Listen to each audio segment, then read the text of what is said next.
Pemirsa, berdasarkan Undang-Undang IKN, Jakarta tidak lagi menyandang status ibu kota per 15 Februari 2024. Lalu apa dampak dari nasib Jakarta yang kini tidak berstatus sebagai ibu kota negara?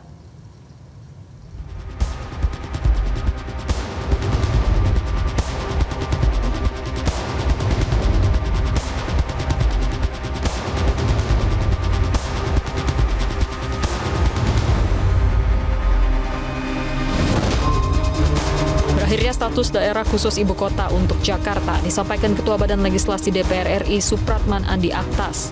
Menurut Supratman, merujuk pada Undang-Undang tentang Ibu Kota Negara atau IKN, serta berdasarkan Undang-Undang Nomor 29 Tahun 2007, status Jakarta sebagai ibu kota negara habis statusnya pada 15 Februari 2024. Terkait hal ini, staf khusus Presiden Bidang Hukum, Dini Santi Purwono, mengatakan berdasarkan pasal 39 Undang-Undang IKN, DKI Jakarta tetap ibu kota negara sampai dengan terbitnya keputusan Presiden atau Kepres pemindahan IKN ke Nusantara.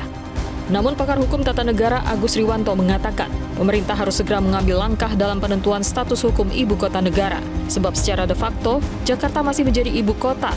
Namun secara de jure, status itu seharusnya hilang dari kota Jakarta per 15 Februari tahun ini. Maka mesti ada kebijakan khusus dalam hukum tata negara bagaimana mengatasi kekosongan hukum ini. Pertama, menurut saya segera saja DPR mengesahkan, membahas dan mengesahkan RUU DKI yang sekarang sudah surat Presiden sudah muncul dan segera dilakukan agar tidak berlama-lama sehingga nanti kita punya kepastian hukum mengenai status ibu kota negara itu di IKN. Lalu kapan Kepres akan dikeluarkan? Semua tergantung dari kewenangan penuh Presiden. Yang pasti saat ini DPR tengah membahas rancangan Undang-Undang Daerah Khusus Jakarta, di mana sejumlah pasal menjadi polemik. Salah satunya penunjukan Gubernur Jakarta oleh Presiden. Mantan Menko Polhukam Mahfud MD bahkan mewanti-wanti adanya potensi pemilihan Gubernur Jakarta tidak melalui pemilihan langsung. Satu isi yang di situ sangat mengecoh kalau saudara tidak hati-hati, yaitu Gubernur DKI semula itu akan dipilih oleh Presiden langsung, karena ini daerah khusus. Masyarakat tidak setuju, lalu sekarang kesepakatan sementara itu nanti Gubernur DKJ itu akan dipilih 2 nama oleh DPR lalu diserahkan kepada Presiden. Presiden menentukan 1. Ini bisa berpotensi kronisme lagi. Oleh sebab itu, masyarakat harus tetap menolak. Ini akal-akalan baru untuk ikut cawe-cawe tidak jujur.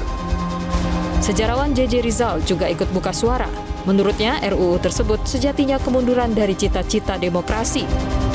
DKJ-nya itu kayaknya nggak bisa dibaca sebagai khusus, tapi company. Kenapa Mas Rizal? Lihat VOC ya. Karena VOC itu kan gubernurnya ditunjuk langsung dari Hiren 17 di Belanda sana gitu. Nah, jadi menurut saya ini bentuk kemunduran yang sangat jauh ya. Makanya tadi saya setuju kalau Pak Mahfud bilang ini aktivitas mengecoh, karena kerjaan company itu kan mengecoh, menipu, berbohong begitu ya, bikin cipoa begitu. Itulah perilaku company, dan kita tahu company itu melakukan praktik-praktik begitu dengan sesuatu yang dianggap sebagai kewajaran.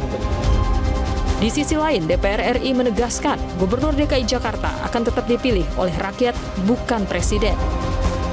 Ya kan kita sudah sepakat dengan pemerintah, bukan hanya Gerindra.